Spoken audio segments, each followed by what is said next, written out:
네, 오늘은 창세기 4장입니다. 가인의 세대를 살펴볼 건데요. 가인이라고 하면은 우리가 잘 알고 있죠. 첫 번째 살인자다. 성경에서 등장하는 첫 번째 살인. 근데 좀 의아한 것은 뭐냐면 천지창조가 있고 하나님이 에덴 동산을 창조하시고요. 사람을 창조하셨고 불과 1장, 2장, 3장밖에 안 지났어요. 근데 4장에서 바로 등장하는 것이 살인이라는 거죠. 하나님이 완벽하게 만드신 창조하신 그런 사람이 바로 사장에서 불과 얼마 되지 않아서 사람이 사람을 죽이는, 하나님의 형상으로 창조한 사람이 하나님의 형상으로 창조한 사람을 죽이는 일이 발생했다는 겁니다. 어찌하여서 이런 일이 발생했는지, 또 이 가인의 일이 우리의 삶, 우리의 시대, 지금 우리와 어떤 관계가 있는지, 어떤 메시지를 얻을 수 있는지에 대해서 살펴보도록 하겠습니다. 1장입니다. 1절, 4장 1절. 아담이 그의 아내 하와와 동침하매 하와가 임신하여 가인을 낳고 이르되 내가 여호와로 말미암아 등남하였다 하니라. 장명을 했네요. 가인이라는 이름을 지었어요. 이게 소유, 얻었다 이런 뜻이라고 하네요. 근데 가인, 우리가 이름을 짓는다는 의미에 대해서 한번 생각을 해봤으면 좋겠어요.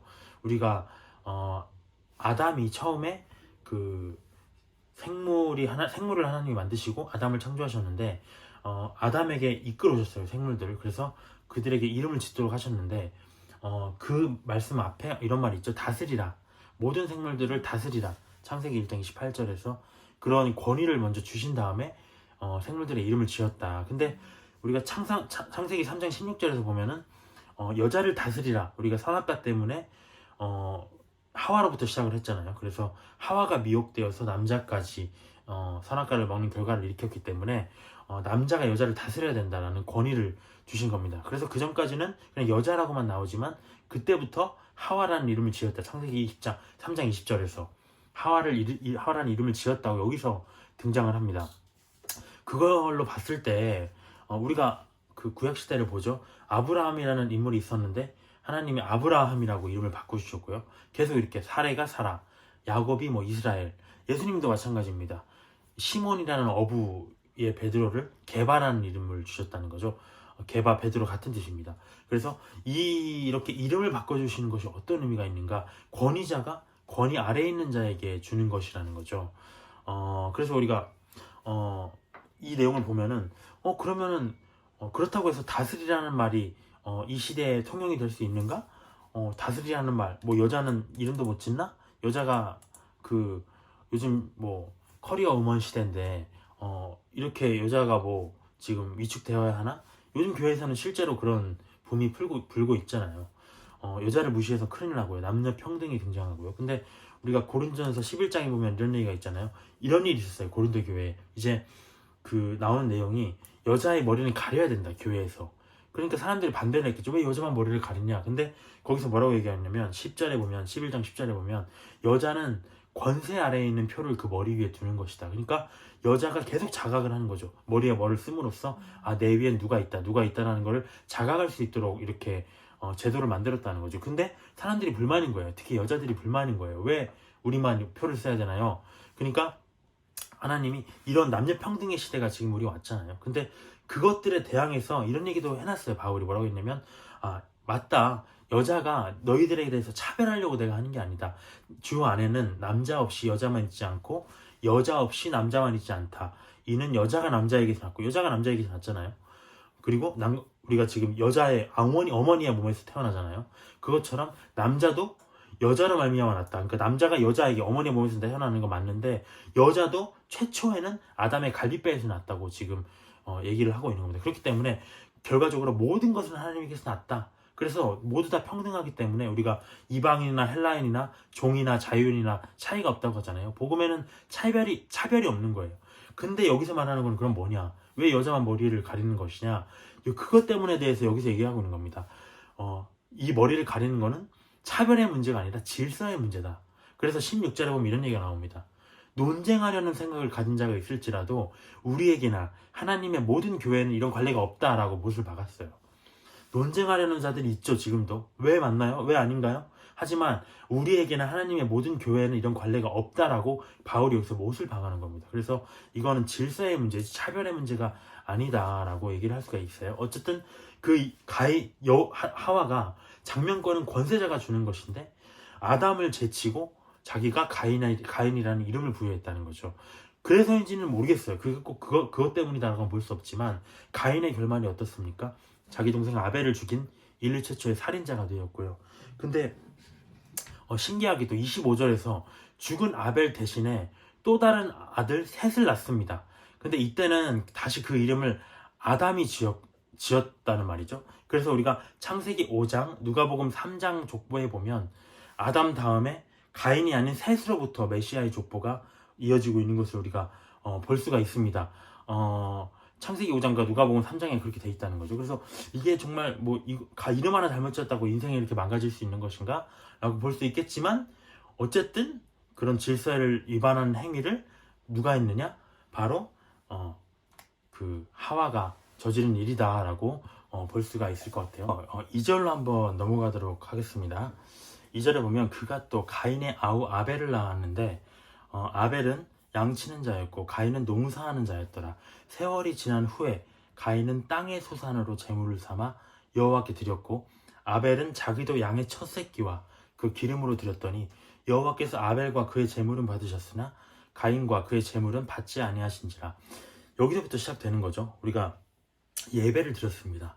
하나님은 아벨의 제물은 받으셨는데 가인의 제물을 받지 않으셨다. 이게 문제죠. 우리가 생각을 한번 해볼까요? 땅의 제물을 가인이 만든 땅의 소산, 우리가 농사를 짓는다고 생각을 합니다. 지금 시대에도 밭을 갈고 씨를 뿌리고 땡볕에서 그렇게 해야 되는 거죠. 가인은 그렇게 일을 했었어요. 우리가 상상을 해보는 거예요. 그렇게 막 열심히 농사를 짓는데 나온 건 뭡니까? 가시덤불과 엉겅퀴, 아까 아담에게 준 저주였잖아요. 그래서 그 저주 속에서도 소산을 내가지고 하나님께 드렸다는 거죠. 근데 우리가 지나가면서 이제 가인이 받겠죠. 우리가 그 아벨을 봤을 텐데 아벨은 양치기입니다. 물론 양을 치는 것도 굉장히 어렵고 힘들겠지만 어때요? 양들은 그냥 잘하는 거잖아요. 초반에 풀어놓으면 잘하는 거예요. 그래서 보면 아마 이랬을 거예요. 쟤는 누워있네? 뭔가 앉아있네? 그냥 막대기 하나 들이고 저기서 가만히 있네? 뭔가 쟤는 진짜 편하겠다. 뭔가 걔는 항상 누워있어요. 초원에 누워서 뭔가 하늘을 바라보면서 뭔가 대화를 하는 건지 뭘 하는 건지 자는 건지 항상 그러고 있어요. 그런 상황이었는데 어떻게 터졌다는 거죠? 하나님이 아벨, 그렇게 난 힘들게 해서 드렸는데 아벨의 제물을 받아놓고 자기의 제물을 받지 않았다는 거죠. 그래서 그때 폭발을 한 겁니다. 우리가 신약에도 보면 이런 얘기가 있잖아요. 마르다와 마리아. 우리가 마르다가 예수님 오셔서 막 분주하게 뭔가를 차렸어요. 얼마나 좋은 일입니까? 너무 힘들었어요. 근데 마리아는 예수님 발치에 앉아가지고 말씀만 듣고 있는 거예요. 그러니까 예수님이 마르다가 뭐라고 얘기했냐면 내가 이렇게 힘들게 일하는 게 안 보입니까? 내 동생에게 좀 언니를 도와라 이렇게 얘기를 해달라 이런 얘기까지 하지 않습니까? 그것처럼 뭔가 뭔가 이게 불평등한 그런 상황 속에서 자기가 더 열심히 하고 있는데 여기 얼마나 열받겠어요. 칭찬은 못할지언정 오히려 열심히 하는 사람 거를 받지 않아버리는 이런 상황 속에서 불평등하다라고 느꼈다는 거죠. 근데 우리가 이거는 이제 예물을 드리는 자의 입장에서 얘기를 하는 거고 예물을 받는 자의 입장에서 고찰을 해야 한다는 거죠. 왜냐면 예물을 받으시는 분은 하나님이기 때문에 정확하게 얘기는 안 나와 있어요. 그래서 우리가 성경을 통해서 유추해 볼 수밖에 없는데 4절에 보면 이런 얘기가 있습니다. 아벨이 드린 제물은 뭐냐면 처음이다. 첫 새끼다라는 말이 있어요. 첫이라는 말이 좀 다르죠. 가인은 첫 소산을 드렸다고 한 게 아니었어요. 근데 이 차이점을 한번 찾아보면 우리가 가인은 그냥 자기가 먹으려고 어쨌든 간에 먹으려고 농사를 지었다는 거죠. 근데 먹으려고 농사를 짓다가 보니까 하나님께 드려야 되겠다. 그래서 갖고 온 거고. 근데 아벨은 어떤 처음이라는 의미가 어떤가요? 우리가 처음이라는 것은 우선순위입니다. 마음이 담겨 있다는 거죠. 예수님도 부활의 첫 열매다. 이스라엘의 초태생을 6월절 사건 때도 초태생이 다 죽었잖아요. 어쨌든 처음이라는 건 마음이 담겨 있다는 거죠. 그래서 우리가 아벨을 생각해 봤을 때 양을 칠 때부터 하나님께 먼저 좀 드려야 되겠다 이런 마음을 가졌었어요. 근데 자기가 양을 키워가지고 첫 새끼가 났는데 그걸 보자마자 생명을 주셨구나 하나님이 너무 감사하다. 그래서 하나님 거를 먼저 들고 온 거예요. 그래서 하셨지 않았을까라는 생각이 드는 거죠. 하나님은 마음의 중심을 보신 것이 아닌가라는 생각이 듭니다. 또 두 번째는 어떤 이유가 있을까요? 저는 양의 첫 새끼, 그러니까 양의 새끼면 어린 양이라는 거죠. 이 어린 양에 있지 않을까 싶어요. 우리가 히브리서 11장 4절에 보면 믿음으로 아벨은 가인보다 더 나은 제사를 하나님께 드림으로 의로운 자라 하시는 증거를 얻었다라고 되어 있는데 더 나은 제사가 무엇이냐? 바로 여기서 써 있습니다. 하나님이 그 예물에 대해서 증언하셨다라고 되어 있거든요. 더 나은 제사, 그 예물에 더 값어치가 있었다라는 거죠. 어떤 예물이길래 그러냐? 우리가 다 알 수는 없어요. 근데 아벨이 예물로 드린 그 어린 양은 하나님이 봐셨을 때 어떨까요? 세상 죄를 지고 가는 어떤 예수님이 생각나지 않았을까요? 그래서 내가 저주를 이 사람이 저주를 부는 그 존재였잖아요, 예수님이. 근데 가인이 가져온 건 저주받은 땅에서 가져온 거였어요. 근데 이 아벨이 가져온 건 저주를 푸는 자, 어린 양 예수를 상징하는 그런 제물을 드렸다는 거죠. 그래서 여러 가지 이유가 있었겠죠. 근데 뭐 아벨이 얼마나 힘들었겠어요. 근데 그럼에도 불구하고 하나님은 무엇을 받으셨냐? 아벨의 제물을 받으셨다는 겁니다. 하나님이 원하시는 제물이 뭘까요? 지금은 동물이 아니에요. 무엇을 하나님이 짐승을 요구하는 게 아닙니다. 사무엘상 15장 22절에 보면 이렇게 되어 있습니다. 사무엘이 이르되 여호와께서 번제와 다른 제사를 그의 목소리를 청종하는 것을 좋아하심 같이 좋아하시겠나이까? 우리는 지금 짐승을 가지고 드릴 필요가 없어요. 하나님이 명령하신 이 성경에 기록된 말씀들을 지킬 때 그게 제사보다 낫고, 이 순종이 제사보다 낫고, 순양의 기름, 이 양의 기름보다도 낫다고 하나님이 얘기하시는 겁니다. 시편에 이런 얘기가 있어요. 시편 51편 17절에 하나님께서 구하시는 제사는 상한 심령이다라고 합니다. 우리가 이번 주에 마태복음에서 팔복을 배우는데 거기서 심령이 가난한 자는이라고 나와 있어요. 멀쩡한 심령이 아니라 애통하고 괴롭고 어려운 심령을 하나님이 보신다라고 하는 거죠. 왜냐하면 그들이 더 하나님께 간절하게 구하고 있기 때문에. 그래서 하나님이여 탕하고 통회하는 마음을 주께서 멸시하지 않는다라고 되어 있습니다. 요한복음 4장에는 또 어떻게 되어 있나요?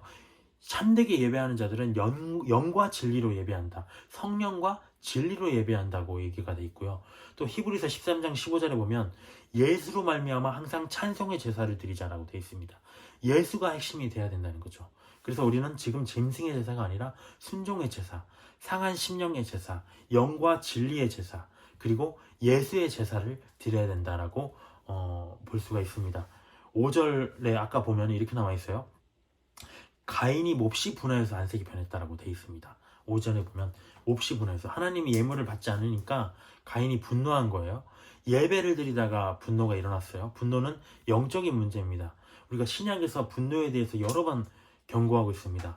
뭐 살인하지 말라, 훔치지 말라, 뭐 여러 가지 간음하지 말라는 얘기는 있지만 우리가 쉽게 무시하는 것이 뭐냐면 분노하지 말라라는 겁니다. 분노는 대인 관계에서 발생한다는 거죠.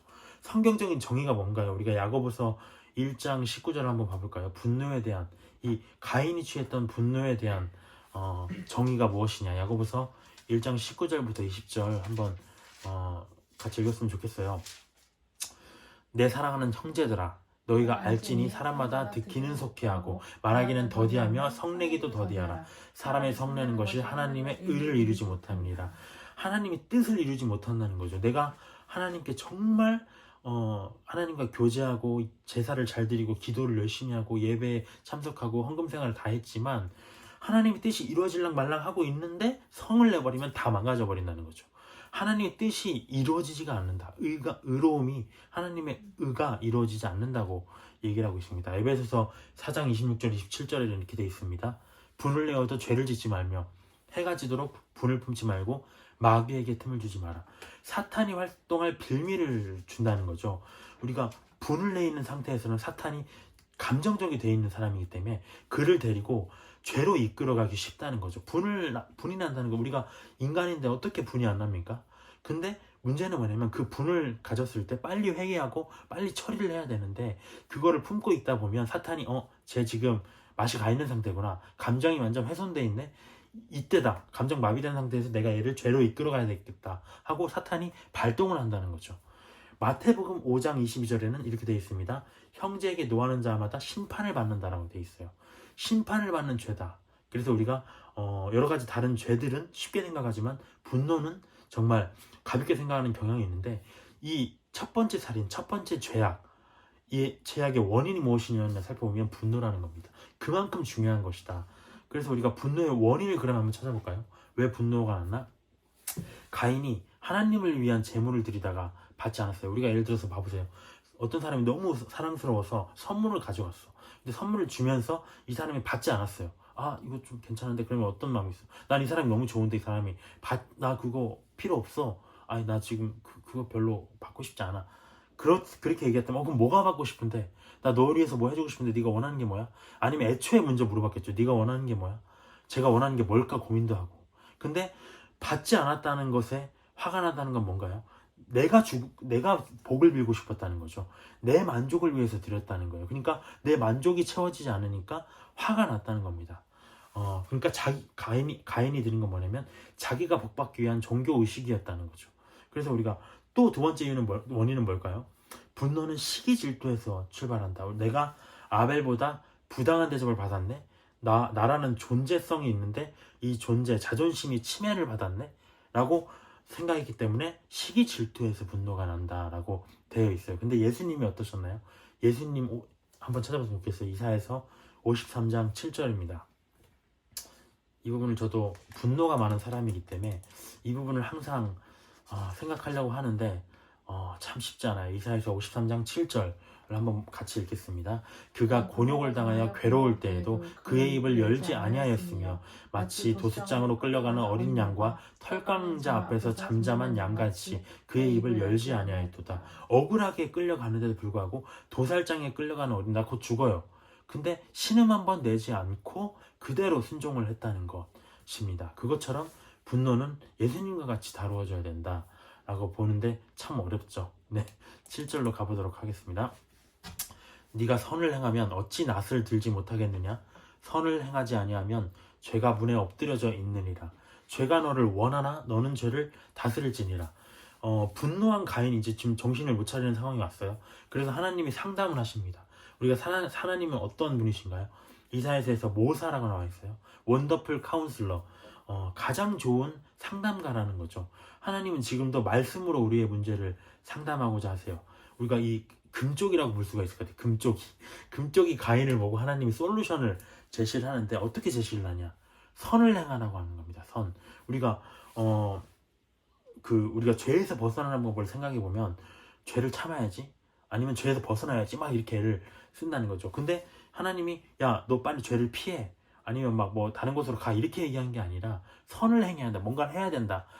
죄를 안 하려고 하지 말고 선을 행해야 된다라고 얘기를 한 겁니다. 선을 행한다는 게 뭘까요?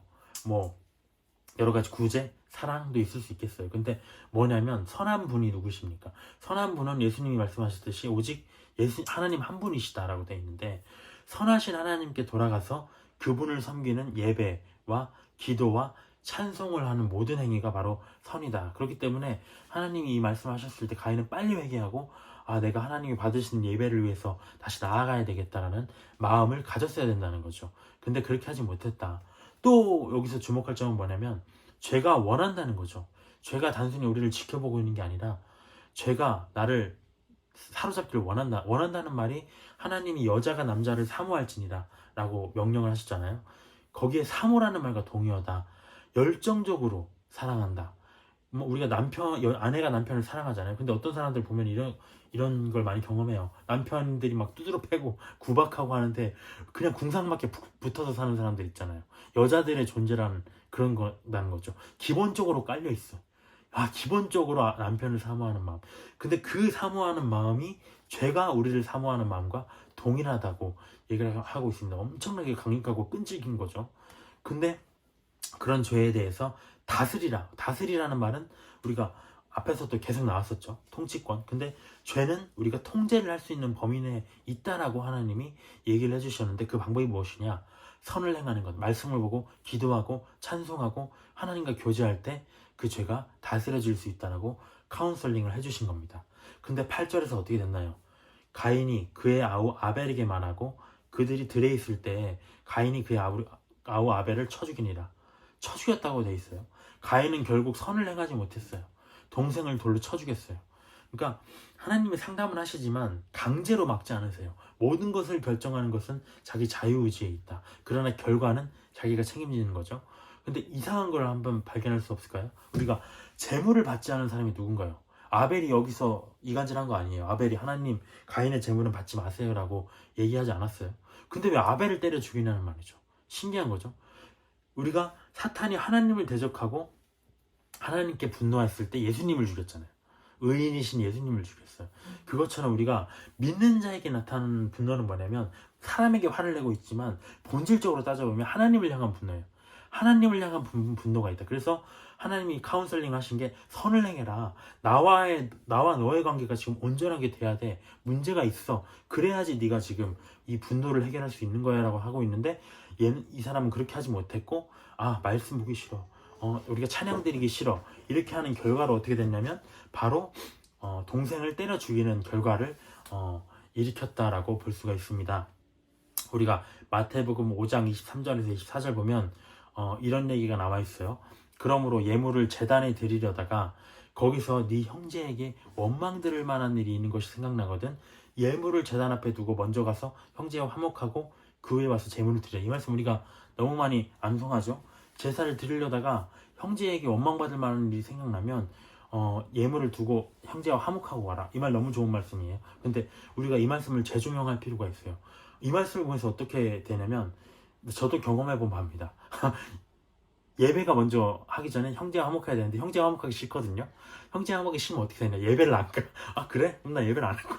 어차피 안 받으신 다음에 그러면 안 할 거야. 이렇게 돼버린다는 거죠. 근데 하나님이 이 말씀 한번 거기서 자세히 보면 거기서라고 돼 있어요. 마태복음 5장 23절에 예물을 제단에 드리려다가 거기서 생각이 난다는 거죠. 거기서. 그러니까 아무것도 안 할 때 생각이 난다는 것이 아니에요. 내가 형제에게 분을 내고 형제와 싸웠어. 그런 일이 있었어. 근데 하나님과 예배를 하는 자리에서 하나님이 생각을 주신다는 거죠. 거기서 생각나거든이라고 얘기를 하셨어요. 거기서 하나님이 생각나게 해주신다는 거죠. 그때 내가 지금 형제에게 잘못하고 있는 마음을 주셨구나. 내가 회개하고 그와 해결해야지 라고 나아갔을 때 그리고 난 다음에 하나님께 오라고 하는 건데 만약 그런 마음을 품고도 그런 경고를 받았는데도 아니야 필요 없어 라고 하고 예배를 드리면 그때 안 받으신다는 거죠. 근데 그 시작점이 뭐냐? 예배를 드리고 있을 때 거기서 생각나거든 이라고 돼 있다는 거죠. 그렇기 때문에 우리가 분노가 날 때는 더욱더 예배하고 더욱더 하나님 앞에 나아가야만 이 문제가 해결될 수 있다라고 여기서 언급하고 있는 겁니다. 9절로 한번 가볼까요? 9절은 이렇게 되어 있습니다. 여호와께서 가인에게 이르시되 네 아우 아벨이 어디 있느냐? 그가 이르되 내가 알지 못하나이다. 내가 내 아우를 지키는 자니이까? 라고 되어 있어요. 가인에게 하나님이 뭐라고 하시냐면 아벨이 어디 있어? 알고 계시는 거죠. 하나님이 아담과 하와에게 네가 먹었느냐 어디 있느냐 이렇게 얘기하셨잖아요. 그것처럼 알고 물어보시는 거예요. 근데 아벨이 대뜸 뭐라고 얘기하시냐면 이렇게 얘기합니다. 가인은 동생을 죽이고도 하나님의 물음에 이렇게 얘기하세요. 자기가 아우를 지키는 자입니까? 이렇게 분노를 한다는 거죠. 우리가 깊은 죄 속에서 회개하지 않기 때문에 마음의 상태가 더욱 완악해지는 겁니다. 회개를 하고 우리가 나아가야 되는데 회개하지 않았기 때문에 점점 더 완악해지는 거예요. 하나님의 반발심이 생기는 겁니다. 그래서 근데 이 말을 자세히 보면 이런 얘기가 담겨 있어요. 내가 내 아우를 지키는 자입니까? 라고 돼 있어요. 이 말을 다시 한번 해석해 볼까요? 아벨은 그렇게 하나님이 사랑하시잖아요. 예물도 받으셨고 그러면 당신이 지켜야지 왜 나한테 물어봅니까? 나는 하나님 별로 좋아하시지 않잖아요. 나랑은 관계하지 맙시다 라고 여기에 그런 불만이 반감이 내포되어 있다는 거죠. 그렇기 때문에 계속 선을 행하라고 나와의 관계를 회복하자고 하나님께서 제안하신 겁니다. 그래서 10절에 보면 이렇게 되어 있습니다. 이르시되 네가 무엇을 하였느냐 네 아우의 핏소리가 땅에서부터 내게 호소하느니라 라고 되어 있습니다. 10절에 보면 이렇게 되어 있어요. 의로운 아벨의 피가 땅에서 하나님께 부르짖는다 라고 되어 있습니다. 우리가 레위기 17장 11절에 보면 이렇게 되어 있어요. 피에는 생명이 있다는 얘기가 있습니다. 우리가 피에는 생명이 있다. 그러니까 그 아벨이 죽은 그 피가 땅에 젖어들어서 땅에서 지금 그 아벨의 영혼이 생명이 억울함을 호소하고 있다라고 지금 하나님께서 들으시는 거죠. 하나님만 들으실 수 있는 부르짖음이었을 것 같아요. 근데 이것을 자세히 보면 이런 내용이 있습니다. 계시록 6장 10절에서 11절 한번 찾아볼까요? 계시록 6장 10절에서 11절 한번 찾아보겠습니다. 여기서 한번 보면 이렇게 돼 있습니다. 큰 소리로 불러 이르되 거룩하고 참되신 대주제여, 땅에 거하는 자들을 심판하여 우리 피를 갚아주지 아니하시기를 어느 때까지 하시려나이까 하니 각각 그들에게 흰 두루마기를 주시며 이르시되 아직 잠시 동안 쉬되 그들의 동무종들과 형제들도 자기처럼 죽임을 당하여 그 수가 차기까지 하라 하시더라라고 돼 있습니다. 이 내용과 매칭이 되지 않나요? 의인인 아벨이 악인인 가일에 의해서 죽임을 당했습니다. 그래서 의인의 피가 하나님께 호소를 하고 있다는 거죠. 근데 이 계시록 구절은 뭐냐면 하나님, 세상에 죽임당함, 지금도 죽임당하고 있죠. 순교하고 하고 있죠. 하나님 안에서 죽임당한 이 성도들이 하나님께 세상을 빨리 심판해 주세요, 빨리 심판해 주세요라고 피해 호소를 하고 있는 겁니다. 같은 의인의 피해 호소죠. 근데 하나님은 이때 대환란 때 너희와 같이 순교할 자들이 있어, 그들이 좀 더 차기까지 좀 기다려줘라 라고 하나님께서 얘기를 하고 계신 겁니다. 어쨌든 피해 호소가 있었다. 11절에 보면 이렇게 얘기하세요. 땅이 그 입을 벌려 네 손에서부터 내 아우의 피를 받았은즉 네가 땅에서 저주를 받으리니 네가 밭을 갈아도 땅이 다시는 효력을 내게 주지 아니할 것이요 너는 땅에서 피하여 유리하는 자가 되리라. 하나님이 가인을 이제 징계하십니다. 아담에게도 똑같이 징계하셨었죠. 공이죠.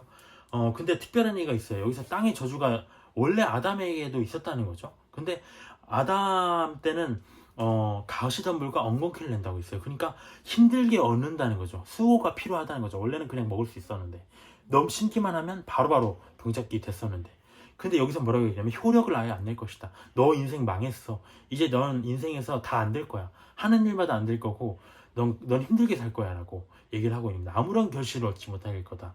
그리고 유리하는 자, 떠도는 자가 될 것이다, 세상에서. 그러니까 죄가 사람의 인생을 이렇게 망가뜨리고 방황하게 한다. 우리가 다 경험을 죄에 깊이 빠진 사람들은 경험을 해보셨을 겁니다. 13절에 보면 가인이 여호와께 아뢰되 내 죄벌이 지기가 너무 무거우니이다.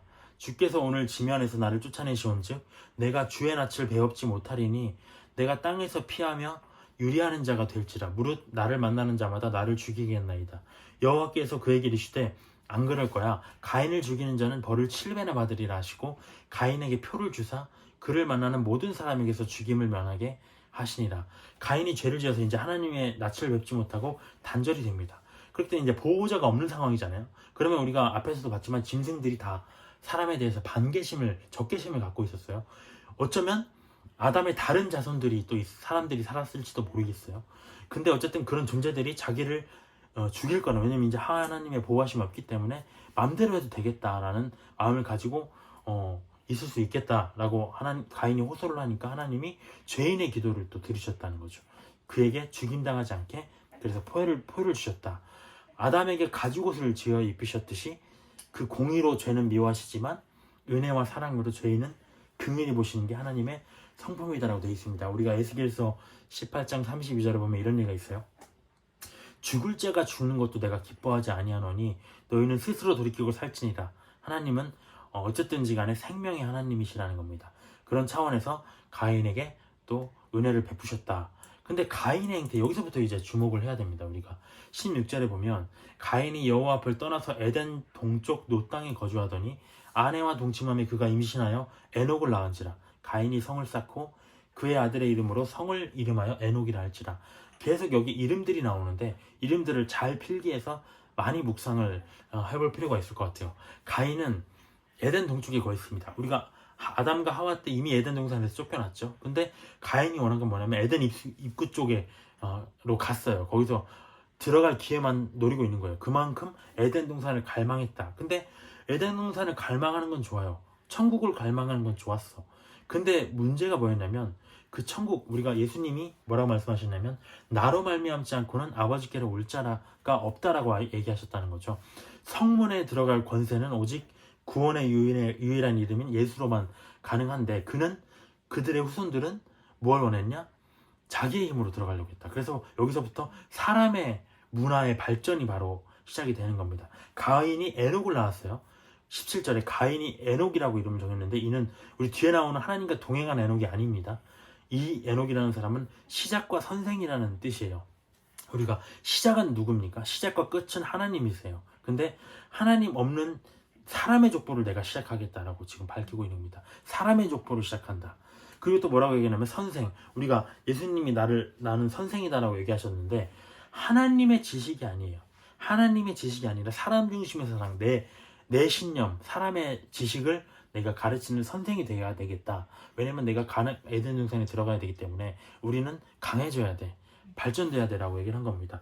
그리고 난 다음에 또 성을 쌓았다고 얘기하고 있어요. 우리가 앞에서 보면 하나님이 죽임당함을 면할 표를 주셨어요. 그럼에도 불구하고 하나님을 전적으로 의지하지 못했다는 거죠. 아, 내 힘이 필요해. 하나님은 뭐 얘기는 하셨지만 나는 못 믿겠어. 하나님 못 믿겠어. 나도 내 힘을 키워야 되겠어. 그렇게 해서 자기의 생명을 지키고자 성을 쌓았다는 거죠. 그래서 이처럼 가인을 통해서 하나님이 없는 사람의 역사가 시작되는 겁니다. 그래서 근데 이제 이 사람의 역사가 쭉 시작되다가 맨 뒤에서 아까 말했듯이 죽은 아벨 대신에 다른 씨를 주세요. 셋이라는 씨를 주는데 아담과 하와에게 그를 통해서 가인은 완전히 이제 멸망을 하고 그 셋을 통해서 메시아의 족보가 이어지는 모습도 우리가 살펴볼 수 있습니다. 18절 또 봐볼게요. 이제 시작이 된 겁니다. 이제 에녹이 이랏을 낳았어요. 이랏. 이들의 기본적인 마인드는 뭐냐면 믿을 거는 내 두 손과 두 다리 뿐이다. 우리들이 잘 살려면 문명을 발달시켜야 돼. 하나님이 문제가 아니라 문명을 발달시켜야 돼. 라고 결심을 한 거죠. 이랏, 도시인이라는 뜻입니다. 도시인. 도시를 만들기 시작하는 거죠. 함께 모여 사는 부족 사회, 또 그런 도시를 만드는 것. 근데 무후야엘, 무드사엘이라는 말이 나와요. 하나님이 생명을 주시다. 무후야엘은 하나님이 생명을 주시다. 무드사엘은 하나님의 사람이라는 뜻이에요. 근데 아이러니합니다. 갑자기 이게 툭 왜 튀어나왔을까? 자기들은 세상 속에서 하나님 없이 성을 쌓고 자기들끼리 자기 뜻대로 살아가는데 하나님을 자기도 알긴 알아요. 그래서 나도 하나님의 사람이야 라고 생각하는 거죠. 하나님의 뜻과 전혀 관계없이 자기들은 살아가는데 나는 하나님 뭐 예배도 드리고요. 집에서 뭐 어떻게 잘 살고 있어요. 하나님 뭐 가끔 술도 먹지만 어쨌든 뭐 내가 교회도 나가고요. 뭐 하나님 뭐 필요할 때 믿고요. 이런 쪽으로 자기가 생각하면서 하나님 나와 함께 하시는 분이야 라고 이렇게 얘기를 하고 있다. 근데 예수님은 나더러 주여 주여 하는 자마다 천국에 들어갈 것이 아니다. 아버지의 뜻대로 행하는 자만 들어간다라고 또 마태복음 7장 21절에서 얘기를 했었습니다. 19절에 또 볼까요? 계속 라멕이라는 존재가 등장해요. 라멕이 두 아내를 맞이했어요. 두 아내. 우리가 아담과 하와를 지으시면서 부부가 한 몸이다라고 하셨는데 그 뜻은 뭔가요?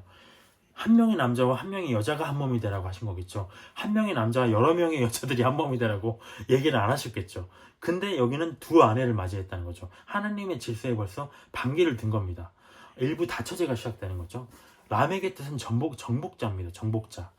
아다는 그 아내 아다라는 뜻은 장식이라는 뜻이고요. 실라라는 뜻은 각양각색이라는 뜻이에요.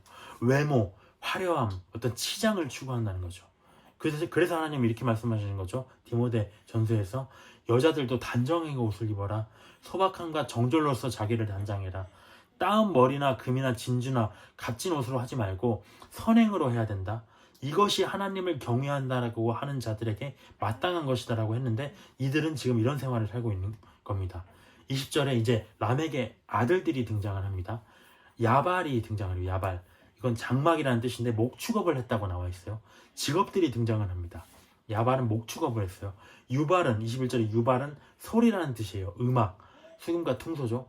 음악을 했던 겁니다. 문화, 예술이 발산되고 있는 건데 사탄도 음악하는 자였죠. 그리고 두발가인이 나옵니다. 저주받은 땅인데 여기서 농사를 좀 편하게 하고 싶어요. 그러니까 농기구를 만들었어. 구리와 쇠로. 농기구를 만드니까 어떻게 됩니까? 생산량이 증가를 해요. 그러니까 풍족해지죠. 그러다 보니까 어떻게 됩니까? 음악하고요.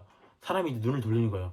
축제를 즐기고요. 편하게 살고 자기들끼리 놀고 쾌락을 즐기고 그러다 보니까 어떻게 됩니까? 더 많은 것을 얻고 싶어요. 욕심이 끝이 없어요. 전쟁 무기를 만들어요. 구리와 쇠로. 처음엔 농기구였는데 전쟁 무기를 만들어서 다른 나라를 또 침략하기까지 하고 죽이기까지 하고 빼앗기까지 하는 겁니다. 그러면서도 뭐라고 하냐면 나아마, 기쁨이라는 뜻이에요. 나아마, 기쁨. 하나님이 아닌 먹고 마시는 이 즐기는 세상에서 기쁨을 얻었다. 쾌락을 얻었다는 거죠.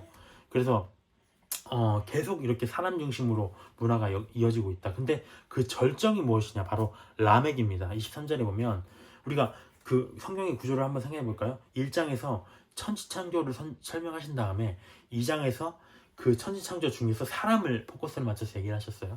근데 여기서도 사람 중심의 족보들을 쭉 지금 얘기하고 있죠. 근데 라멕에서 탁 걸려서 라멕에 대해서 집중을 하고 있는 겁니다. 그만큼 라멕이 뭔가 사람 중심의 역사에 절정이 있다.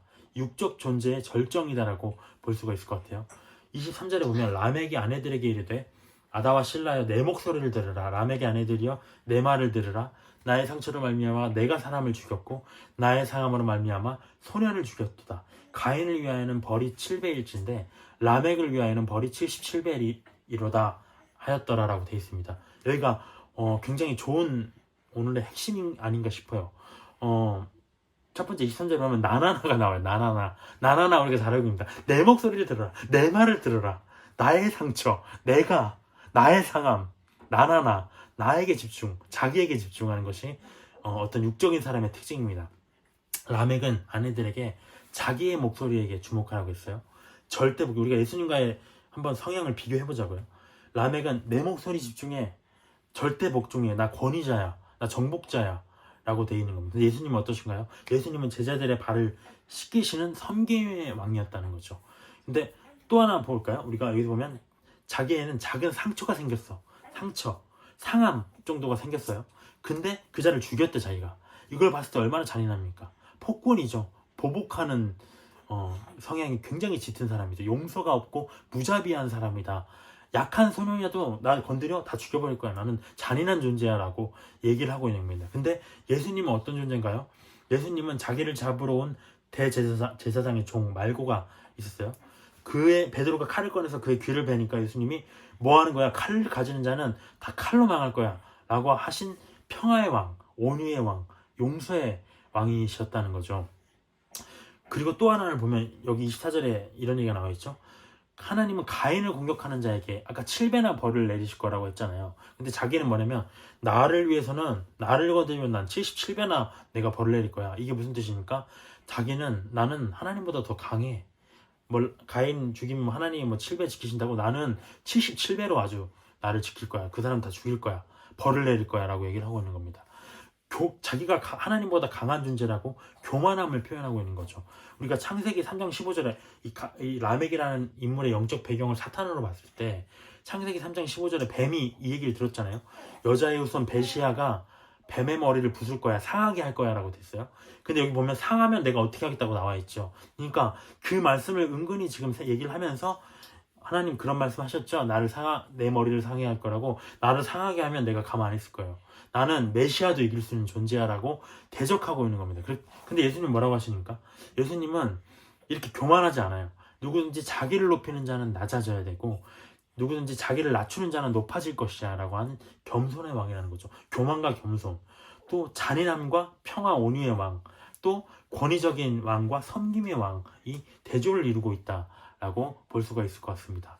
25절로 한번 가보겠습니다. 아담이 다시 자기 아내와 동침함에 그가 아들을 낳아서 그의 이름을 셋이라 하였으니 이는 하나님이 내게 가인이 죽인 아벨 대신에 다른 씨를 주셨다며 셋도 아들을 낳고 그의 이름을 에노스라 불렀으며 그때의 사람들의 비로소 여호와 이름을 불렀더라. 저는 이 구절을 오늘의 주요 구절로 삼았어요. 원래는 항상 우리가 다루는 게 이제 너는 죄를 다스릴지니라 이 내용인데 저는 이 구절에 마음이 많이 왔더라고요. 우리가 아담의 장명, 아까 하와가 장명한 가인의 시대는 이렇게 엉망진창인 세대로 왔는데 여기서 보면 다시 아담이 셋이라는 이름을 지었네요. 셋이라는 뜻은 대신하다는 겁니다. 누굴 대신하나요? 의인 아벨, 악인 가인이 죽인 아벨 대신에 다른 씨를 주셨기 때문에 셋이라고 이름을 지었어요.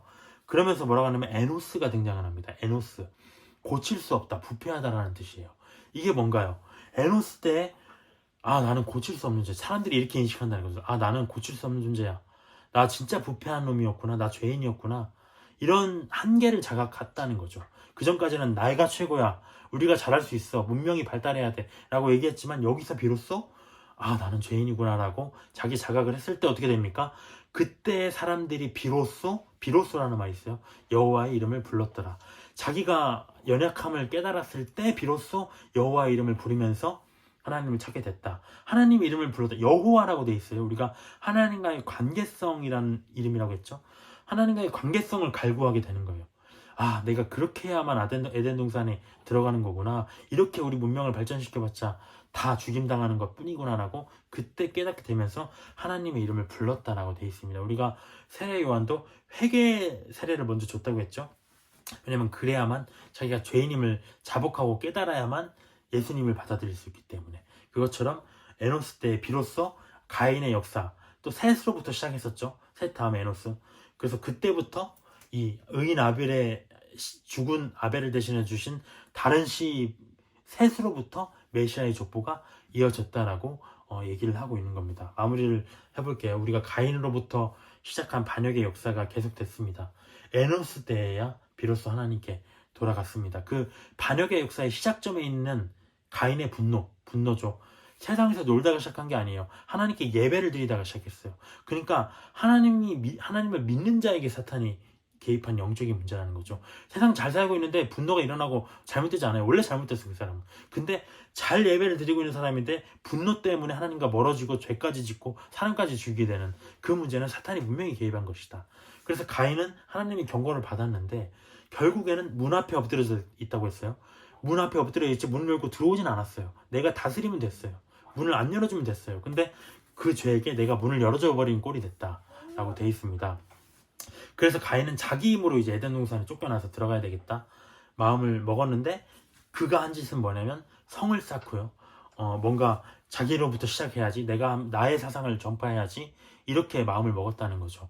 그래서 근데 우리가 알다시피 에덴 동산은 예수의 피로만 들어갈 수 있다. 그런데도 자기 힘을 중시하는 사람의 역사가 시작이 된 것이다. 근데 의아한 것이 어때요? 우리가 도시, 장식, 목축 이런 뭐 고도의 문명 발달이 지금 하나님의 축복이라고 우리가 배우잖아. 아, 이것도 하나님이 주신 거야. 이 과학 하나님이 주신 거야. 정말 좋은 거야라고 하지만 사실은 하나님이 그건 사람이 잘 살아보자고 만든 거예요. 사실 하나님은 뭘 원하셨냐면요, 그냥 동산에서 내가 다 말하는 완벽한 세상에서 열매 먹고 자기하고 교제하고 이렇게 거닐면서 단순하게 살기를 원했던 거예요. 근데 우리가 이렇게 우리의 성을 쌓아 나갔다는 거죠. 그래서 그의 절정이 바로 라멕이었는데 그의 특징이 뭐냐면 교만함이었다. 나는 하나님보다 강함이 교만함이었다. 인공지능이 우리가 등장하고 지금 화성에 우주선도 쏘고 그러잖아요. 근데 인간의 문명이 지금 갈 때까지 갔어요. 정말 고도화됐어요. 돼지의 신장으로 해서 사람의 신장을 대체하는 그런 기술까지도 나오고 있대잖아요. 근데 이런 칠대가 절정이 되면 그때 또다시 라멕이 등장할 겁니다. 라멕이 누구냐? 바로 적그리스도라는 거죠. 우리가 다니엘서에 뭐라고 합니까? 그가 멸망에 가증한 것. 어차피 멸망할 그 가증한 것이 어떤 짓을 하냐면 거룩한 곳에 서서 내가 하나님이라면 더 나에게 경배를 요구할 것이다. 라멕이랑 똑같죠. 나에게 경배하라고 얘기를 하는 거죠. 그때 우리가 홍수로 가인의 세대는 지금 멸망을 했잖아요. 홍수 때. 그것처럼 종말에 불심판이 임해서 적그리스도가 등장할 때 우리는 세상의 심판을 받을 것이다. 불심판을 받을 것이다. 라고 얘기를 하는 겁니다. 그래서 우리가 시대상을 봤을 때, 발전상을 봤을 때 그날이 매우 가까웠다. 그래서 하나님 안에서 단순하게 살면서 우리가 그날이 오기 전에, 심판의 날이 오기 전에 에노스라는 이름처럼 나는 혼자 힘으로 못 살아. 나는 부패한 죄인이야 라고 깨닫고 겸손한 마음으로 하나님의 이름을 부르고 하나님을 찾을 때 주의 이름을 부르는 자는 누구든지 구원을 얻으리라고 되어 있거든요. 아까 그들이 여호와 이름을 불렀다고 했어요. 그것처럼 우리도 주의 이름을 부르면서 살아가는 자들이 되어야 될 것 같습니다.